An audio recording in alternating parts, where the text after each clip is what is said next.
नमस्कार मैत्रिणींनो, येत्या बुधवारी 12 ऑगस्ट 2026 रोजी आषाढ अमावस्या म्हणजेच दीप अमावस्या आलेली आहे। या अमावस्येच्या दिवशी आपण दीपपूजन करत असतो, पण हे दीपपूजन नक्की कधी करावे, सकाळी का संध्याकाळी, हा प्रश्न बऱ्याच जणांना पडलेला असतो। दिव्यांची पूजा नक्की कधी करायची, सकाळी का संध्याकाळी।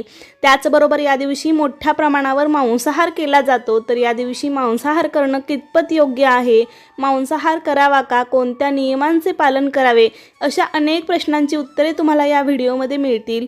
त्यामुळे व्हिडिओ शेवटपर्यंत पहा। चॅनलवरती नवीन असाल तर सबस्क्राइब करा आणि अनेक जणांना व्हिडिओ शेअर करा। लगेच व्हिडिओला सुरुवात करूया। तर बुधवारी 12 ऑगस्ट रोजी अमावस्या आहे, त्याला आषाढ अमावस्या, दर्श अमावस्या, दीप अमावस्या, गतारी अमावस्या, दिव्यांची आवस या अनेक नावांनी ओळखतात आणि दुसऱ्या दिवशी पवित्र अशा श्रावण महिन्याला सुरुवात होत असते। तर ही अमावस्या जी आहे ती मंगळवारी 11 ऑगस्ट 2026 रोजी उत्तर रात्री 1:53 लागणार आहे। ते बुधवारी 12 ऑगस्ट रोजी रात्री 11:06 असणार आहे। त्यामुळे आपल्याला दिव्यांची पूजा जर करायची असेल तर बुधवारी 12 ऑगस्ट रोजीच करायची आहे। दिवसभर अमावस्या असणार आहे। तरी पण पूजा नक्की कधी करावी, सकाळी का संध्याकाळी, असा प्रश्न अनेक जणांना पडलेला असतो। पण आपल्याला हे दीपपूजन आहे ते बुधवारी 12 तारखेलाच करायचं आहे, कारण या दिवशी दिवसभर अमावस्या आहे आणि ही दर्श अमावस्या असल्यामुळे अमावस्येने तो दिवस बघितलेला आहे, म्हणजे अमावस्या तिथीने हा दिवस बघितलेला असल्यामुळे याच दिवशी आपण दिव्याचं पूजन करायचं आहे। जसं आपण रोज देवांची पूजा करतो, अगदी त्याचप्रमाणे आपल्याला या दिवशी दिव्यांची पूजा करायची असते। जे काही आपल्या रोजच्या वापरातले देवाचे दिवे असतील, काही ठेवणीतले दिवे असतील, म्हणजे जे कधीतरी आपण सणासुदीला बाहेर काढतो, त्या सगळ्या प्रकारचे दिवे या दिवशी घासून पुसून स्वच्छ करून त्यांची पूजा करायची असते। काही ठिकाणी दिवे घासून पुसून स्वच्छ करून फक्त पूजा करतात किंवा काही ठिकाणी ते प्रज्वलित केले जातात। पण जर आपण सर्व दिवे प्रज्वलित केले तर दिसायलाही खूप छान दिसतं, एक सकारात्मक ऊर्जा आपल्या घरामध्ये येते। त्या दिव्यांकडे बघून आपलं मनही खूप छान प्रसन्न होतं। त्यामुळे शक्य झालं तर दिवे प्रज्वलित करून मग त्यांची पूजा करा, किंवा फक्त तुम्ही दिवे स्वच्छ करून त्यांची हळद कुंकू अक्षता फुलं दुर्वा नैवेद्य जे काही असेल ते वाहून फक्त पूजा केली तरीही त्यातला एखादा दिवा लावायचा आणि बाकी दिव्यांची अशीच पूजा केली तरीही चालू शकतं। कारण आपण कोणतीही पूजा अगदी मनोभावे अंतःकरणाने केली तर ती देवापर्यंत नक्कीच पोहोचते आणि त्याचं फळ देखील आपल्याला मिळतं। त्यामुळे आपल्याला जसं शक्य असेल तशी दिव्यांची पूजा आपण करू शकतो। पण ही पूजा नक्की कधी करायची ते आता आपण पाहूया। तर अमावस्या काळात आपण दीपपूजन करत असतो। अमावस्या ही यंदा दिवसभर आहे, त्यामुळे सकाळपासून संध्याकाळपर्यंत तुम्ही कधीही दीपपूजन करू शकता। कारण काही वर्किंग वुमेन असतात किंवा काही जणांना काही कारणास्तव जर शक्य नसेल तर तुम्ही सकाळी सुद्धा दीपपूजन करू शकता। म्हणजे जर शक्य नाही झालं तर मात्र सकाळी 12च्या आतमध्ये शक्यतो दीपपूजन करावं, आणि ज्यांना काही कारणामुळे शक्य होत नाही त्यांनी सायंकाळी 6:30-7 वाजता, म्हणजे जेव्हा दिवे लागण्याची वेळ असते, जेव्हा प्रदोष काळ असतो, तेव्हा आपण दीपपूजन केलं तर अत्यंत फलदायी मानलं जातं। ज्यांना काही कारणास्तव संध्याकाळी जमणार नसेल तर त्यांनी सकाळी करू शकता, पण संध्याकाळी दीपपूजन करण्याचं कारण म्हणजे दिव्याचं खरं महत्त्व अंधार दूर करण्यासाठी असतं। अमावस्येच्या रात्री निसर्गामध्ये पूर्ण अंधार असतो। दिवा हा मांगल्याचे आणि ज्ञानाचे प्रतीक आहे। संध्याकाळी जेव्हा सूर्य मावळतो आणि अंधार पडू लागतो तेव्हा आपण दिवा लावून त्या अंधाराचा आणि नकारात्मकतेचा नाश केला जातो। त्यासोबतच आपल्या हिंदू शास्त्रानुसार सायंकाळच्या वेळी म्हणजे गोरज मुहूर्तावर किंवा प्रदोष काळात माता लक्ष्मीचे घरामध्ये आपले आगमन होते। ज्या घरात प्रकाश, स्वच्छता, शांतता, सकारात्मक ऊर्जा असते तिथे माता लक्ष्मी नांदते आणि स्थिर राहते, म्हणून तिला प्रसन्न करण्यासाठी संध्याकाळी दिवे लावले जातात।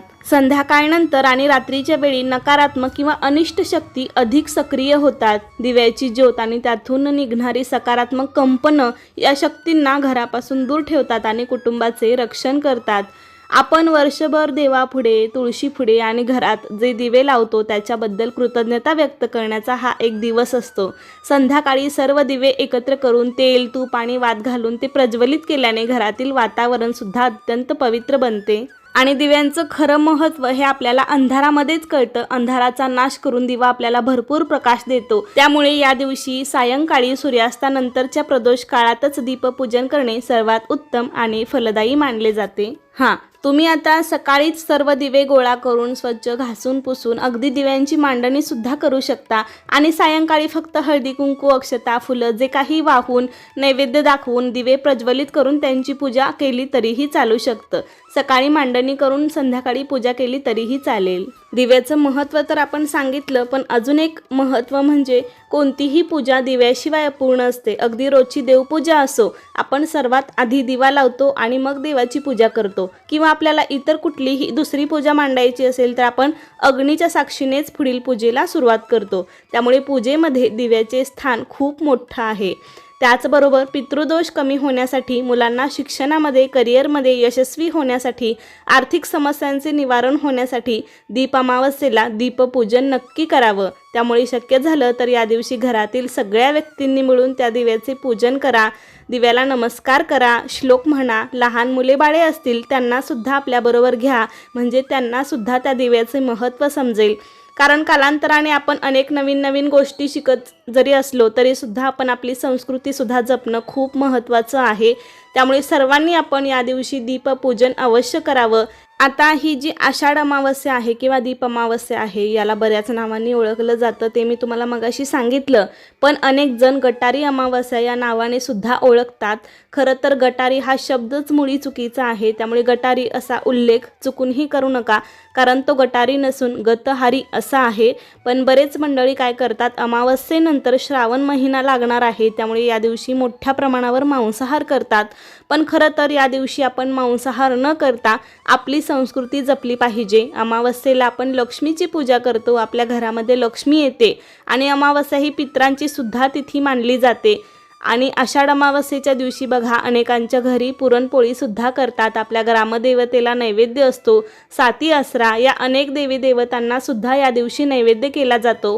त्याचबरोबर आपल्या घरातल्या देवांनाही या दिवशी विशेष करून पुरणपोळीचा नैवेद्य दाखवतात. काही जण कणकेचे गोड उकडून दिवे बनवतात दिव्यांची पूजा करण्यासाठी. शक्यतो असेच गोडाधोडाचे पदार्थ या दिवशी बनवा, कारण या दिवशी आपण सर्वजण आषाढी अमावस्या साजरी करत असतो.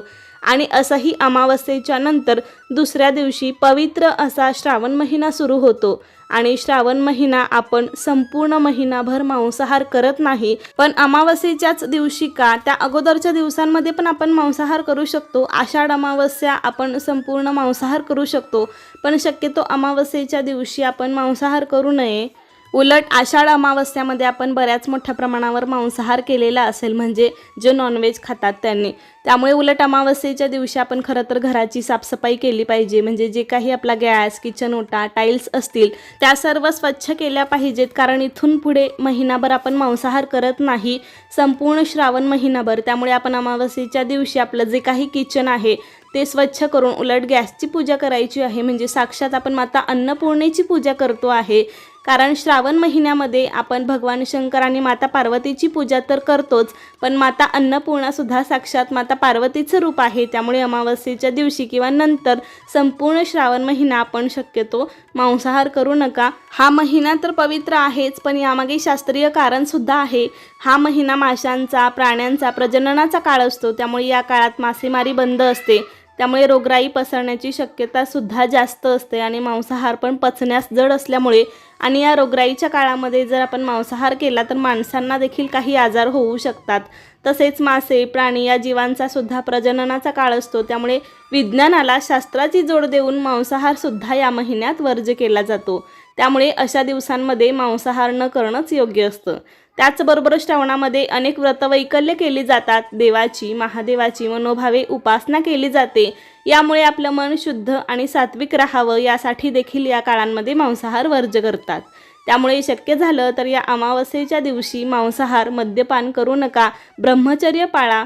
तर अशा प्रकारे आपण जर काही नियमांचं पालन करून अमावस्या साजरी केली आणि दीपपूजन करून आपल्या संस्कृतीला उजाळा देऊ शकतो.